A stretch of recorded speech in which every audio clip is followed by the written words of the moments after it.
حج عمرے کے ارکان میں کیا فرق ہے؟ کیا حج اور عمرے کے ارکان کے اعتبار سے کوئی فرق ہے؟ جاوید اختر انڈیا سے بہت فرق ہے۔ عمرہ تو حج اصغر ہے، چھوٹا حج ہے، اصل حج تو حج اکبر ہے جو بڑا حج ہے، جس کو ہم حج کہتے ہیں۔ تو دونوں کے ارکان میں فرق ہے۔ عمرے کا جو رکن ہے وہ صرف اور صرف بیت اللہ کا طواف کرنا ہے، اور شرط ہے کہ احرام کی حالت، اس سے عمرہ ادا ہو جاتا ہے۔ سعی جو ہے وہ واجبات میں سے آتی ہے، وہ عمرے کے ارکان میں سے نہیں ہے، اس لیے کہ اللہ تعالیٰ نے جو عمرہ اور حج کو مشروع کیا ہے نا، وہ اصل میں بیت اللہ کی زیارت اور اس کے طواف کے لیے کیا ہے۔ تو عمرے میں ہم جو اصل جاتے ہیں نا، وہ بیت اللہ کا طواف کرنے کے لیے، شرط یہ کہ احرام کی حالت ہو۔ آگے پھر سعی یہ عمرے کے ارکان میں سے نہیں ہے، عمرے کے واجبات میں سے ہے۔ جیسے نماز کے کچھ ارکان ہوتے ہیں، کچھ واجبات ہوتے ہیں، تو ایسے ہی عمرے کے رکن جو ہے وہ طواف ہے۔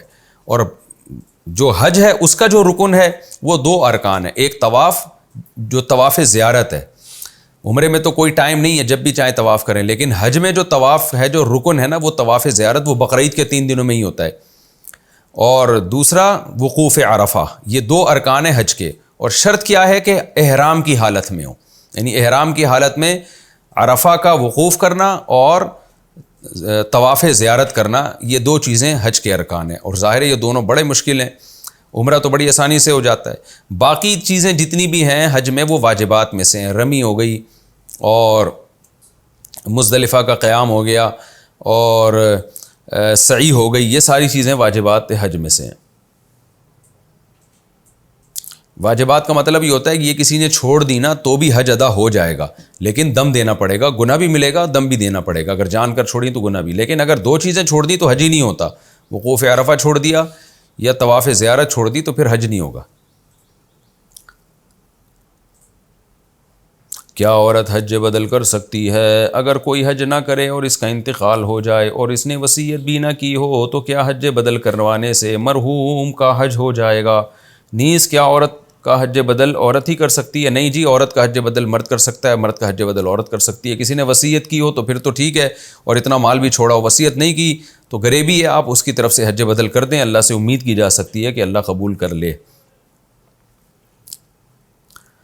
نااہل حکمران کیا اللہ کی ناراضی کی نشانی ہیں؟ کیا ایسی کوئی حدیث ہے کہ حضرت موسیٰ علیہ السلام نے اللہ تعالیٰ سے پوچھا کہ جب آپ ناراض ہوتے ہیں تو اس کی کیا نشانی ہے؟ تو اللہ نے اس کی 3 نشانیاں بتائیں، جن میں ایک یہ کہ نااہل حکمران مسلط کیے جاتے ہیں۔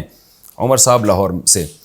عمر بھائی میرے علم میں ایسی حدیث نہیں ہے، اگر کوئی حوالہ ہو تو آپ دیجئے گا، میں انشاءاللہ پھر بتا دوں گا اس کو۔ سرسری تلاش سے ہمیں تو ایسی کوئی روایت نہیں ملی، کوئی صحیح حدیث۔